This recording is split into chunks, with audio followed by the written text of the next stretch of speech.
हम पूरे के पूरे इस शासन को उसी प्रकार से देखें जैसे कि एयरपोर्ट्स पर इनके कंट्रोल में कुछ नहीं था। उसी प्रकार आज देश में जो व्यवस्था चल रही है, रुपया कहाँ से कहाँ पहुंच गया है। वो कोई कहते थे कि उस देश का प्रधानमंत्री गिरा हुआ होता है जिस देश का रुपया गिर जाता है। शायद वही एक सच बात बोले हो जिस। दोस्तों नमस्कार। आप देख रहे हैं अपना चैनल न्यूज नशा। मैं हूं महेश गुप्ता। पिछले एक सप्ताह से देश भर के हवाई अड्डों पर इंडिगो की उड़ानें लगातार कैंसिल हो रही हैं। इस कारण लाखों यात्रियों को काफी दिक्कतों का सामना करना पड़ रहा है। इंडिगो के इस संकट को लेकर सुप्रीम कोर्ट में एक याचिका दायर की गई, लेकिन सुप्रीम कोर्ट ने इंडिगो संकट में दखल देने से मना कर दिया। चीफ जस्टिस ने कहा कि अभी सरकार कदम उठा रही है, लेकिन सरकार क्या और कितने सार्थक कदम उठा रही है यह किसी को नहीं पता। सवाल यह है कि इस मिली भगत में सुप्रीम कोर्ट आखिर खामोश क्यों है। आज हमारे साथ इस चर्चा में शामिल हो रहे हैं डॉक्टर सूरज यादव मंडल। डॉक्टर साहब नमस्कार। नमस्कार डॉक्टर सर। साहब दिल्ली विश्वविद्यालय में प्रोफेसर हैं।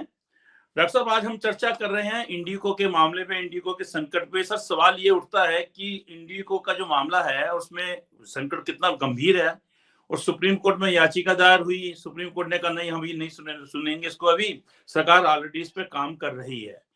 सर सवाल ये है कि सुप्रीम कोर्ट को क्यों लगता है कि कहाँ किस मामले में सुप्रीम कोर्ट हस्तक्षेप करे, किस में ना करे।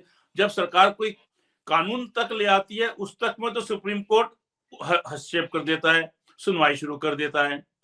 कहीं हमारा जो है चुनाव आयोग, जो कि सर संवैधानिक संस्था है, अगर वो कोई स्कीम लाती है जैसे कि एसआईआर, तो भी उसमें लगता है कि सुप्रीम कोर्ट का हाँ भी मुझे हस्तक्षेप करना चाहिए, सुनवाई शुरू हो जाती है। लेकिन सर जो एक बिल्कुल पीक पे है संकट, जो बिल्कुल सर पे खड़ा होता है, जैसे कहते हैं कि अगर किसी आदमी की चोट लगी है, सड़क पर वो बेहोश पड़ा है, वो बीमार पड़ा है, तो एम्बुलेंस तुरंत आती है और सायरन बजाती हुई उसको अस्पताल लेके जाती है। ये बिल्कुल आपातकाल की स्थिति होती है कि इस काम को तुरंत होना चाहिए। वही स्थिति जो है अब इंडिगो के यात्रियों की हो रही है, ये किसी से छिपी हुई नहीं है। तो सर ऐसे में सुप्रीम कोर्ट को इस मामले में हस्तक्षेप ना करना और करने से मना कर देना, सर खुल के कहूंगा, सर खुल के बात कीजिएगा, कोई टेंशन नहीं, कोई मानाने वाला कोई इशू नहीं, चर्चा हम कर सकते हैं। सर ये कहां तक जायज लगता है? नहीं, आप जानते हैं कि मैं कभी भी किसी चीज से हिचकता नहीं हूँ। जी वो बिल्कुल। जिसका मान होगा वो हानि को देखेगा। जो लोग का मान इस पूरे संसदीय प्रणाली और संविधान के तहत जो उनकी जिम्मेदारी और जो उनका कर्तव्य है उसको छोड़ दिए हैं, तो कैसा मान और कैसी हानि। तो इसलिए उसमें कोई हिचक नहीं है। जहां तक सवाल आपने पूछा, देखिए ये दो बातें हुई। एक तो दिल्ली हाई कोर्ट ने इसकी संज्ञान ली और इस पर सरकार से क्वेश्चन भी पूछा, लेकिन सुप्रीम कोर्ट ने तुरंत इसको खारिज कर दिया, यह कहते हुए कि the writ petition is ill prepared. मतलब वो ठीक ढंग से उसकी तैयारी नहीं हुई। आप जानिए कि यही सर्वोच्च न्यायालय है और जस्टिस पीएन भगवती थे किसी जमाने में चीफ जस्टिस, और एक पोस्ट कार्ड का संज्ञान लेकर और उस पर उन्होंने कार्रवाई की थी, और सुओ मोटो तो कई बार सुप्रीम कोर्ट कार्रवाई कर चुका है। ये देश के इतनी बड़ी संख्या में जो जनता जो थी पीड़ित थी और देख रही थी, जिनकी हालत जो थी इतनी गंभीर थी कि कई लोगों की शादी टूट रही थी या नहीं हो पा रही थी, कई लोगों बीमार माँ बाप या अपना अपने मृत माता पिता के अस्थि विसर्जन नहीं करने जा रहे थे, और जो तमाम तरह की जो गाइडलाइंस है जो एक एयरलाइंस को फॉलो करना चाहिए, सबको धता बता दिया गया, किसी को तवज्जो नहीं दी गई। लगा कि जैसे एक ट्रेन कैंसिल होता है उससे भी खराब स्थिति है। कुल मिलाकर ये लग रहा था कि जो हमारे आदरणीय प्रधानमंत्री कभी बोले थे कि हम हवाई चप्पल पहनने जी वालों को जी। हवाई जहाज पे चढ़ाएंगे, वो दिख गया कि हवाई जहाज पर चढ़ने वालों को वो हवाई चप्पल पे इधर उधर दौड़ा दिए। उनके उनकी ना कोई सुध ली गई। कौन बेचारा अच्छे से कपड़ा पहन के वहां जाता है जब उसको, और उनके बच्चों को जो वृद्ध थे वहां लाचार थे, ना उनको दवाई, ना उनको बच्चों को दूध या किसी तरह की जो उनको जरूरी सामग्री थी वो मिल पा रही थी। और सबसे बड़ी बात देखिए कि एयरलाइंस ने जो फ्लाइट्स को कैंसिल करके 100% रिफंड देना चाहिए उस पर भी उन्होंने कैप लगा दिया था। वो कर नहीं रहे थे। तो ये बहुत गंभीर स्थिति थी, सुप्रीम कोर्ट को कार्रवाई करनी चाहिए थी। लेकिन आप जानते हैं कि जो संस्था इलेक्टोरल बॉन्ड में 36 करोड़ और ऊपर से फिर उनके जो प्रोमोटर्स हैं वो 20-21 करोड़ पहले दे के और इलेक्टोरल बॉन्ड खरीद चुके हैं भारतीय जनता पार्टी के लिए।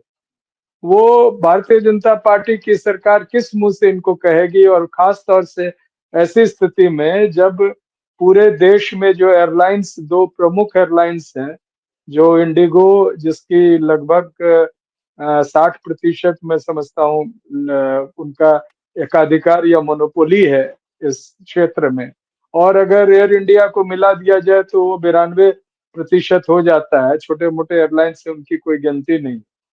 तो ये जिसको जो मर्जी है कर रहे थे। जो इस देश के 56 इंच वाले हैं उनकी घिघी बंदी रहती है। वो सिर्फ नाक से संसद में बोल सकते हैं, जिसको उनके भक्त धारणा कहते हैं। वो क्या है, किधर से आवाज आ रही है, वो भी ठीक ढंग से पता नहीं चलता है। लेकिन कुल मिलाकर ये इस पूरे प्रकरण में केंद्र सरकार और खास तौर से सर्वोच्च न्यायालय और न्याय प्रक्रिया जो है बिल्कुल फेल कर गई, संविधान सम्मत अपने कर्तव्य का पालन नहीं कर सकी। जी सर, हमने कितने मामलों में देखा है कि सरकार, जैसे कि अभी देखते हैं कि जब लॉकडाउन हुआ था और लाखों लोग पैदल पैदल चल रहे थे, पैरों में छाले पड़ रहे थे और घायल हो रहे थे, पैरों में खून निकल रहा था। कुछ माँ तो अपने जो सूटकेस है उसमें बच्चे को डाल के सूटकेस में पहिए लगे उस पर लेके चल रही है सड़कों पे। और कुछ लोग तो जो कंक्रीट होता है, मसाला बनता है जिन ट्रकों के अंदर, उनके अंदर ट्रकों में छुप के सोचे के जा रहे थे। और उस ऐसी स्थिति के अंदर सरकार ने जो है, सुप्रीम कोर्ट ने हस्तक्षेप किया। सुप्रीम कोर्ट ने सरकार ने कहा कि हम इन पे काम कर रहे हैं, इनको घर भिजवाने की व्यवस्था कर रहे हैं, स्पेशल ट्रेन चलाएंगे, जो भी कुछ है। लेकिन सुप्रीम कोर्ट ने कहा नहीं, हर हफ्ते की आप हमें जानकारी दें, हर सेक्टर की आप हमें जानकारी दें कि किस तरफ आप कितने लोगों को छोड़ा पाए, कितने लोगों को और छोड़ पाएंगे, और आगे आप क्या कर रहे हैं। तो सर, एक सुपरविजन जो है सुप्रीम कोर्ट का हो गया था। इस मामले में तो सुप्रीम कोर्ट ने बिल्कुल ही हरी झंडी दे दी कि नहीं भाई, सरकार कर रही है, हमारा कोई मतलब नहीं, जो करेगी सरकार करेगी। सर, एक एसएचओ बहुत अच्छा काम कर रहा है, लेकिन अगर पब्लिक वहां पे नारे लगा रही है, पब्लिक परेशान है, तो डीसीपी आगे कहता ना हमें देख रहा हूं, चिंता ना करें आप। बेशक से चाहे एसएचओ अच्छा काम कर रहा हो, लेकिन डीसीपी आएगा, जनता के बीच में बोलेगा इस बात को कि नहीं आप चिंता ना करें, हमने आदेश दे रखे हैं और ढंग से काम होगा और हमारी जिम्मेदारी है, और हम आपको रिपोर्ट भी देंगे, बताएंगे भी क्या हुआ। पर यहाँ पर तो सर स्थिति दूसरी है। सबसे बड़ी बात यह है कि सर, कि ये जो संकट है, ये संकट नहीं था सर, ये तो संकट सर सोच समझकर बनाया गया। क्योंकि अगर हम देखते हैं कि जो पायलट्स की एफडीटीएल है, की फ्लाइट ड्यूटी टाइमलाइन, ये कोई मामला अभी एकदम से नहीं आ गया था, 2 साल से चल रहा था। पहले इनकी 36 घंटे एक सप्ताह में होती थी, 6 बार रात को लैंडिंग होती थी। फिर जो पायलट की एसोसिएशन है, उन्होंने आपत्ति उठाई, तो इस मामले में बात आ गई कि नहीं, इनकी जो छुट्टी है 48 घंटे की जाए, लैंडिंग जो है रात को 6 बजे की बजाय 2 घंटे की जाए। फिर बाद में वो गेंद कभी इधर जा रही थी पायलट्स के पाले में, एसोसिएशन के, तो कभी सरकार के पाले में, कभी डीजीसीए के पाले में। फिर बाद में मामला हाई कोर्ट पहुंच गया, और हाई कोर्ट ने अप्रैल में इसी साल साफ कह दिया था कि 2 चरणों के अंदर यह आदेश लागू होगा ही होगा, कि जो पायलट्स की ड्यूटी है 36 घंटे की बजाय वो 48 घंटे रहेगी सप्ताह में। तो उसको जो पहले चरण में लागू किया जाएगा 1 जुलाई से। और फिर हाई कोर्ट ने यह भी कहा कि दूसरे चरण के अंदर जो है, ये जो 1 नवंबर से होगा, जिसमें रात की उड़ानें हैं, उनकी उस पर जो है सख्ती की जाएगी, उनकी संख्या सीमित की जाएगी। तो ऐसा नहीं था कि ये संकट बिल्कुल एकदम से नया था, सबको पता था। लेकिन इंडिगो ने एकदम से बिल्कुल अचानक, हम कहें कि ये ब्लैकमेलिंग की, और सरकार इस ब्लैकमेलिंग में शामिल हुई। सरकार ने पहले से भी कोई इंतजाम नहीं करवाए, सरकार ने कभी कहीं कुछ नहीं पूछा। अगर कहीं पर भी इस प्रकार की सेवाओं की में दिक्कत आती है तो सरकार को आगे आना चाहिए था। क्या आपको ये नहीं लगता कि ब्लैकमेलिंग जो है कि सोची समझी साजिश थी इंडिगो की, और सरकार इसमें शामिल हुई? क्योंकि फिर बाद में सरकार ने ब्लैकमेल होके जो अपना ये अधिसूचना थी कि इनकी ड्यूटी वाला रोस्टर चेंज होगा पायलट्स का, उसको फिलहाल स्थगित कर दिया। तो क्या आपको इंडिगो की और सरकार की ब्लैकमेलिंग और मिली भक्ति एक नहीं लगती सर? नहीं सर, इसमें मैं अपनी राय आपसे थोड़ा अलग रखूंगा। ये ब्लैकमेलिंग नहीं थी। देखिए, ब्लैकमेलिंग तब होती है जब आप किसी ऐसे अपने जो आपके ऊपर है, या जो व्यक्ति जो जो आप पर कोई कार्रवाई कर रहा है, उसके किसी कमजोरी को आप लाकर और उनसे इस प्रकार से एक चुनौती दे दें उनके अधिकारों को। तो यहाँ ये बात नहीं थी। ये देखिए, ये सरकार ने आपने सही कहा कि जो तमाम प्रक्रिया थी और जो ड्यूटी वगैरह की जो तब्दीली थी और नए जो गाइडलाइंस थे, वो लगभग 1 डेढ़ महीने पहले से ही आ रहे थे। और उनको पालन करने के लिए इंडिगो ने कोई कदम नहीं उठाया, उन्होंने नए रिक्रूटमेंट्स नहीं किए, ना ही कोई व्यवस्था की। सबसे गंभीर बात क्या है, देखिए आपको मैं बता देता हूँ। इन्होंने अपने फ्लाइट्स को इन्फ्लेटेड बताया, यानी कि जितने एयरक्राफ्ट्स इनके पास नहीं थे, इन्होंने दावा किया था कि 403 हमारे पास एयरक्राफ्ट्स हैं रेडी टू फ्लाई, जिनके आधार पर इनको परमिशन दी गई थी और जो फ्लाइट्स इन्होंने फिक्स किए थे। लेकिन वो जब बाद में इन्होंने जानकारी ली, तो पता चला कि वो 356 वगैरह ही हैं, यानी उससे भी कम लगभग। तो जाहिर तौर पर ये गलत जानकारी दे रहे थे और अभी केंद्र सरकार ने अपनी पीठ थपथपाई है कि हमने इनके 5 या 6% जो है, इनके फ्लाइट वगैरह को हमने कर्टेल किया है। ये तो होना ही था, बल्कि इनको गलत जानकारी देने के लिए इन पर कार्रवाई होनी थी। और हमारे देश में नागरिक उड्डयन मंत्री है, देश का कोई अपना एयरक्राफ्ट या अपना जो एयरलाइंस है नहीं। और ये उड्डयन मंत्री बेचारे क्या करेंगे, बीजेपी के होते तो चलिए इनसे कोई सवाल नहीं पूछती। कुछ चैनलों ने चूंकि देखा कि ये टीडीपी से है, तो इनसे हम सवाल पूछ सकते हैं। मंत्री महोदय का एक वायरल वीडियो था, राम मोहन जो नायडू हैं, वो कहीं किसी इवेंट में नाच गा रहे थे। करते भी क्या, इनके पास फाइल भी शायद नहीं आती होगी। सभी कुछ तो देश में दो जो रंगा बिल्ला की सरकार है वही चला रही है।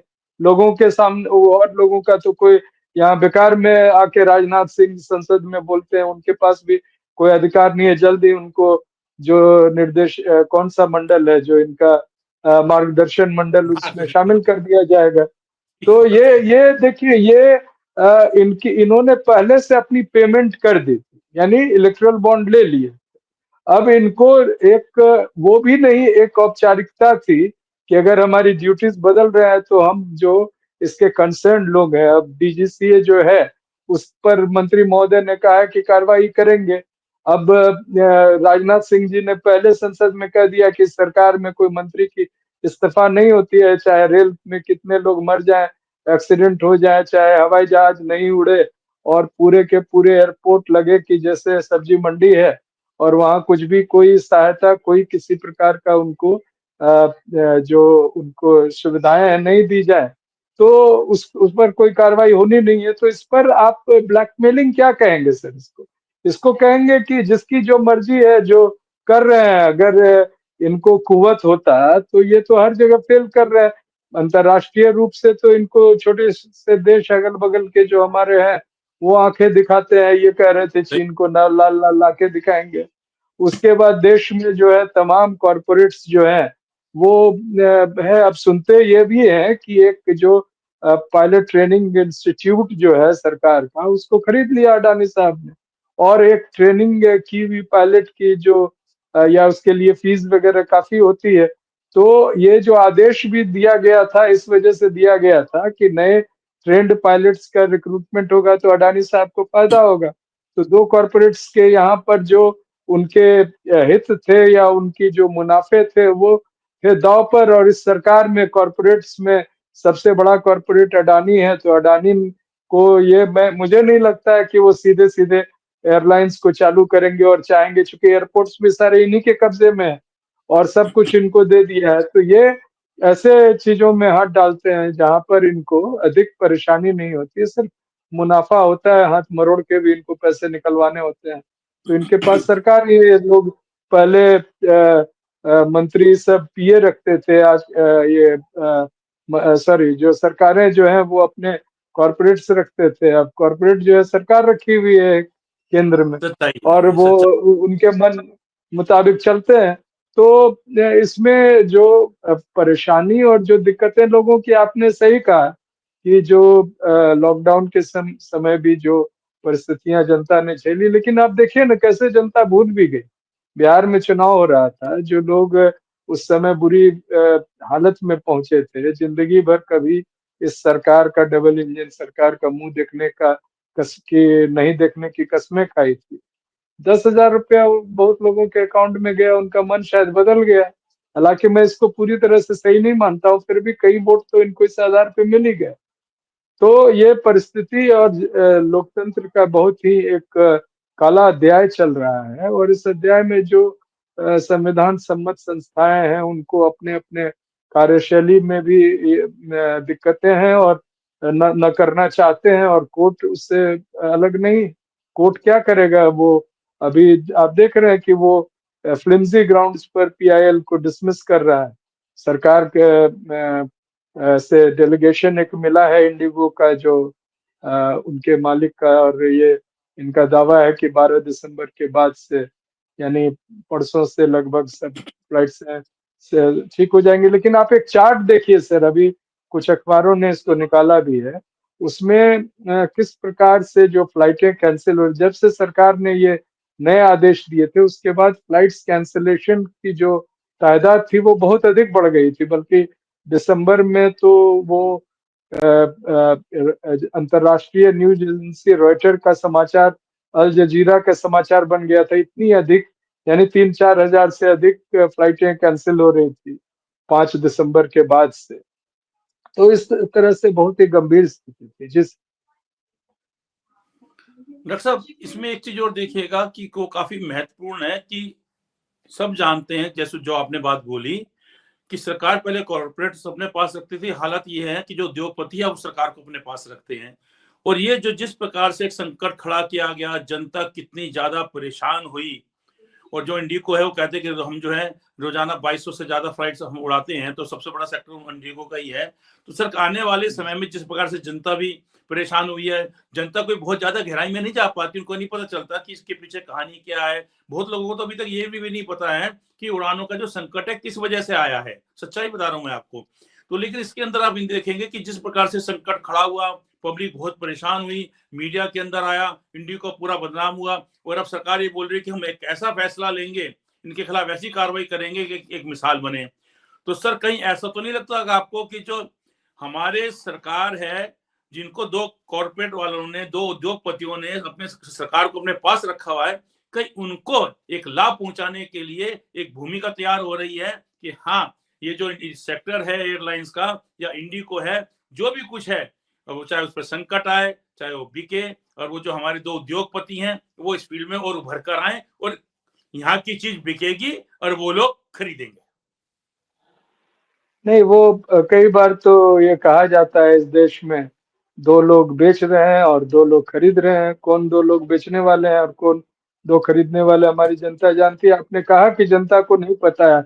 हम लोगों की जो बातें हो रही है और जिन लोगों तक हमारी बातें पहुंच पाएंगी, तो बहुत कुछ तो हम लोग बोल ही रहे हैं यहाँ, जो जिनसे ये स्पष्ट हो जाए कि क्या दिक्कतें थी और जनता के अधिकारों का हनन किस प्रकार से हो रहा है। फिर भी अगर कोई नहीं समझे तो आप लोग जो सो रहा है उसको जगा सकते हैं। जो जागते हुए सो रहे हो तो उनको आप क्या कहेंगे? ये कुछ कहा नहीं जा सकता है। जहां तक सवाल है कि नए प्लेयर्स का एयरलाइंस फील्ड में आने का, वो आए तो अलग बात है, लेकिन अभी जो स्थिति लग रही है वो दूसरी लग रही थी। वो ये लग रही थी कि इस सरकार के किसी फैसले को आप उठा के देखिए, आप शुरू से अंत तक कोई भी जो इनके जो कानून पास होते हैं, या तो वो धर्म संबंधित होते हैं, एक धार्मिक उन्माद लाने की दिशा में कदम होती है, उनको ये जस्टिफाई करते हैं कि हमने ऐसा कहा था, और दूसरा कदम होता है कॉरपोरेट्स को फायदा दिलाने के लिए। मैं दावा करता हूं आपके चैनल के माध्यम से, जो दर्शक हमें सुन रहे हैं, आपके कमेंट बॉक्स में सिर्फ इतना लिख दें कि कौन सा एक एक एक कानून जो जनता के फायदे के लिए, किसानों के फायदे के लिए, बेरोजगार युवाओं के फायदे के लिए, शिक्षकों के लिए, विद्यार्थियों के लिए, और ग्रामीण क्षेत्र में रहने वाले लोगों के लिए आया हो, तो मैं मान लूंगा। मैं फिर आपके चैनल पर आके निश्चित तौर से, अगर उस कमेंट्स में आपको लगे कि कोई ऐसी बात है, तो मैं क्षमा प्रार्थी रहूंगा पूरे दर्शकों से। लेकिन मुझे नहीं लगता है कोई ऐसी बात कर सकते हैं। आप देखिए ना किस प्रकार से इनकी जो इनका जो शासन है वो किन चीजों पर आधारित है। आप स्वास्थ्य क्षेत्र में देख लीजिए, पहले जो सरकारें थी अच्छे अस्पताल और वहाँ दवाइयों मुहैया कराने में अपने जो संसाधन थे हैं उसको खर्च करते थे। अब इन लोग बिचौलियों की सरकार बना दी है। वहाँ एक आयुष्मान कार्ड, उस पर ये दावा करते हैं कि एक आदमी पर लाखों रुपए खर्च हुए और वो कितना खर्च होता है जो बेचारा इलाज करवाता है, वो जानता होगा कि उस पर कितना खर्च हो रहा है। और उस खर्च के लिहाज से उस पे बिचौलिए जो है जिन और सरकार के जो शासक वर्ग है जो भ्रष्टाचार से अकंठ डूबी हुई है वो लोग अपने कमीशन लेते हैं। आम जनता को अगर ये बताया गया कि आपके इलाज में 10 लाख रुपए खर्च हुए तो मुझे नहीं लगता है कि 5 लाख से अधिक खर्च होते हैं। इसी प्रकार के शिक्षा क्षेत्र में प्राइवेटाइजेशन को देख लीजिए। तो आपने निजीकरण को अभी भी सरकार का एक वक्तव्य आया था इंडिगो के मामले में कि ये एक प्राइवेट कंपनी, तो प्राइवेट कंपनी है यानी आपकी दायित्व खत्म। तो फिर आपने नागरिक उड्डयन मंत्रालय क्यों बना रखा है? उस मंत्रालय में जो खर्च आ रहे होंगे, मंत्री महोदय को जो कोठी मिली हुई है, लाल गाड़ी, पीए लाल बत्ती वाली गाड़ी और पीए वगैरह जो मिलते होंगे, उस उसमें तो एक एयरलाइंस स्टेट का शुरू हो जाएगा उतने खर्च में। आपको पता नहीं है इन पर कितने बड़ी मात्रा में जो खर्चे आते हैं, एक मंत्री को मेंटेन करने के लिए, उनके ऑफिस को, उनके सारे स्टाफ को। तो ये इनके कदम ही ऐसे हैं कि कोई भी सीधे-सीधे जनता तक ये कोई भी ऐसा फैसला हो इनका जिससे जनता को या तो शिक्षा बहुत कम पैसे में और आराम से सरकारी क्षेत्र में जैसे पहले होता था, लोग गवर्नमेंट स्कूल्स में पढ़ के आज बड़े-बड़े अफ़सर हैं जो कई शायद वो दस्तखत करते होंगे निजीकरण के फैसले पर, वो अपने दिल को टटोल के देखें तो वो सरकारी स्कूल, सरकारी कॉलेज से पढ़ के निकले हुए हैं और बड़े विद्वान हैं, उनकी जो विद्वता पर किसी प्रकार का कोई प्रश्न चिन्ह नहीं लग सकता है। कई लोग विदेश चले गए हैं, वो भी इन्हीं सरकारी स्कूलों में पढ़ के। इसी तरह मैं शिक्षा पर इसलिए अधिक बोल रहा हूँ क्योंकि मैं खुद पढ़ाता हूँ, तो मैं समझ रहा हाँ, हूँ ठीक बात, कि किस प्रकार ठीक बात। से इस क्षेत्र में दिक्कतें आने वाली हैं, आ भी रही हैं। इसी प्रकार आप देख लें कि जो स्वास्थ्य के क्षेत्र में या जो ट्रांसपोर्ट क्षेत्र में आप 10 किलोमीटर नहीं चलेंगे कि एक टोल स्टेशन आ जाएगा और सरकार आपसे रोड टैक्स पहले से वसूल रही है। तमाम तरह के आप पर टैक्स लगे हुए हैं, आपके वाहन को 10 साल से अधिक अगर डीज़ल की गाड़ी है तो बड़े शहरों में नहीं चलने दिया जाएगा क्योंकि कॉर्पोरेट्स को फ़ायदा होना चाहिए, उनकी गाड़ी बिक नहीं रही थी, तो जनता को वो मेंटेन्ड गाड़ी भी है और सबसे बड़ी इस मामले में दिक्कत तो किसानों की होती है, उनके ट्रैक्टर का ईएमआई भी 10 साल में पूरा नहीं होता है और उनको कहा जाता है कि आपकी ट्रैक्टर अब आउट ऑफ यूज़ होने वाली है, अब इसको कूड़े में फेंकिए और नया ट्रैक्टर लीजिए। अब वो बेचारा सिर्फ खेती कर रहा है। बहुत कम लोग हैं जो सड़कों पे माल ढोने का काम करते हैं, अधिकतर किसान जो हैं ट्रैक्टर से ही खेती कर रहे हैं। तो इस वजह से मैं समझता हूँ कि जो अभी सरकार की जो कमियाँ दिखी, वो कमी निहित है उनके सारे अपने जो उनके द्वारा प्रस्तावित या अमल में लाए गए कानून और नीतियाँ हैं उसके कारण। वो कोई ऐसी नई बात नहीं है, इसके पहले जो सरकारें थीं, उनको उनके नीतियों से अगर कोई दिक्कतें होती थी तो मंत्री इस्तीफ़ा देते। हमारे रेल मंत्री थे लाल बहादुर शास्त्री, उन्होंने इस्तीफ़ा दिया और तो और नीतीश कुमार जी ने भी एक समय में इस्तीफ़ा दिया था। लेकिन आज आप पूछ लें, वो जो एक रेल मंत्री है, वो 10 तरह का मंत्र बताएगा आपको और कॉर्पोरेट के कहाँ-कहाँ से आया हुआ है, लेकिन और आप कर संस्थाओं में देखिए ना जो अभी संसद में एसआईआर और चुनावी जो सुधार पर चर्चा हो रही है आज और कल हो रही थी वंदे मातरम पर, जिसमें भारतीय जनता पार्टी के लोग किस प्रकार घिर गए कि इतने दिनों तक जो वंदे मातरम को अपने आरएसएस में बैन किए हुए थे। तो सभी जगह तो ये दिख ही रहा है कि किस प्रकार से ये जनता को मूर्ख बना रहे हैं, लेकिन फिर भी जीत रहे हैं क्योंकि वोट जो है वो आदमी नहीं दे रहा है, मशीन दे रहा है। हम तो मशीन के हवाले कर देते हैं अपने वोट। अब वोट किसको जाता है, इसको न जाँचने की कोई प्रक्रिया है। आप सवाल उठा दें तो आप पर कूद पड़ेंगे सारे जो भक्त हैं कि कैसे बूथ लूट ली जाती थी जब पहले अरे लूट ली जाती थी तो अब आपके पास तो इतने संचार के माध्यम है, साधारण जनता के पास मोबाइल होता है, एक आदमी घुस जाए बूथ सब में सोशल और मीडिया चारों सब तरफ एक्टिव से है। चारों तरफ से मोबाइल पे फोटो आ जाएगा, आपके पास पुलिस फोर्स बेहतर है, आपके पास सीसीटीवी कैमरा है, लेकिन आप सीसीटीवी कैमरा के फुटेज नहीं देंगे। आप जो है जो चुनाव में जो वीवीपीएटी की पर्चियां हैं उसको नहीं गिनेंगे, उसके सोर्स कोड नहीं बताएंगे, और ये भी नहीं बताएंगे कि सोर्स कोड का किसके पास रहता है। यानी चुनाव जो अधिकारी है उनके पास एक इंजीनियर कोई भी हो सकता है, किसी से प्रभावित हो सकता है। तो कई सारे प्रश्न एक साथ उठ रहे हैं अभी पूरे देश में। और चूंकि इसका एक सूत्र जो आता है अब अस्त व्यस्त जो हम लोग देखे एयरपोर्ट्स पे, उसको एक तरह से एक एग्जाम्पल मानते हुए हम पूरे के पूरे इस शासन को उसी प्रकार से देखें जैसे कि एयरपोर्ट्स पर इनके कंट्रोल में कुछ नहीं था। उसी प्रकार आज देश में जो व्यवस्था चल रही है, रुपया कहाँ से कहाँ पहुंच गया है। वो कोई कहते थे कि उस देश का प्रधानमंत्री गिरा हुआ होता है जिस देश का रुपया गिर जाता है। शायद वही एक सच बात बोले हो जिस। डॉक्टर साहब, इसमें जो सरकार, जैसे आपने खुद ही बोला कि सरकार कहती है कि तो प्राइवेट एयरलाइंस है, प्राइवेट आदमी की अपनी कार होती है, अपना स्कूटर होता है, अपनी मोटरसाइकिल होती है, उसके लिए 100 प्रकार के नियम बने हुए हैं। नियमों का उल्लंघन होता है तो तुरंत उस पर कार्रवाई भी होती है, उनके लिए है। लेकिन ये एयरलाइंस प्राइवेट है, ये कह के छुटकारा देने की स्थिति हो रही है सरकार की। लेकिन सरकार ने कल ये भी कहा, कुछ मीडिया में न्यूज़पेपर्स ने छापा भी, कि सरकार ने कहा है कि हम एयरलाइंस के खिलाफ ऐसा एक्शन लेंगे, ऐसी कार्रवाई करेंगे कि वो मिसाल बने। तो सर, क्या आपको लगता है कि ऐसी कोई कार्रवाई सरकार लाएगी, कि जबकि सरकार को पहले से पता था 2 महीने से 3 महीने से कि क्या स्थिति हो रही है, हाई कोर्ट तक का भी आदेश आ गया है, और वो आदेश जो 1 जुलाई से लागू होना था आधा आदेश, दूसरा आदेश जो 1 नवंबर से लागू होना था, और उसके बाद तो स्थिति ये हो गई कि एयरपोर्ट्स पे जो है उल्टा, जो हम बोलेंगे कि इंडिगो एयरलाइंस में सफर तो उन्होंने क्या करना था, वो तो घर जाने तक के पैदल जाने के लाले पड़ गए उनके लोगों के, कि साहब हमारा सामान ही दे दो, हमें रिफंड नहीं चाहिए, हम अपने घर तो जाएं। एक फादर तो हाथ जोड़ जोड़ कर रो रहा था अपनी बेटी की बीमारी के लिए। मैं उस पर बोलना नहीं चाहता हूँ, चैनल पे सोशल मीडिया में खूब चला, चीख चीख के रो रहा था वो, कि उसकी बिटिया, उसकी तबीयत खराब हो रही थी, उसको बेचारे को कुछ और चाहिए था। छोड़िए बातों को। लेकिन सर, आपको क्या लगता है कि क्या सरकार ऐसा कोई काम कर पाएगी, ऐसी कोई कार्रवाई कर पाएगी इंडिगो के खिलाफ, कि वो कहते हैं कि हाँ एक मिसाल बने और आगे से कभी इस देश में दोबारा कोई एयरलाइंस ना कर पाए? नहीं, आपने कहा ना अभी, ये मैं इंडियन एक्सप्रेस दिखा रहा हूँ आपको।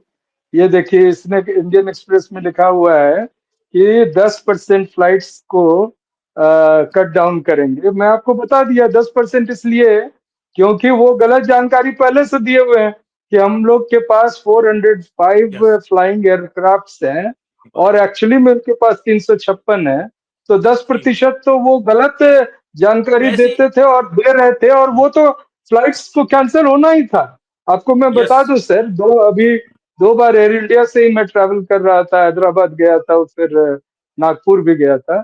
नागपुर में बड़ी इंटरेस्टिंग दोनों ओर से हुआ कि जो फ्लाइट हमारी 7 बजे थी और एक फ्लाइट 4 बजे थी और एक थोड़ी लेट से थी, तीनों को एक ही फ्लाइट करके एक साथ, जैसे बस नहीं होता है कि अरे ये आधी बस जा रही है वो आधी जा रही है तो सबको इकट्ठे बिठा दो।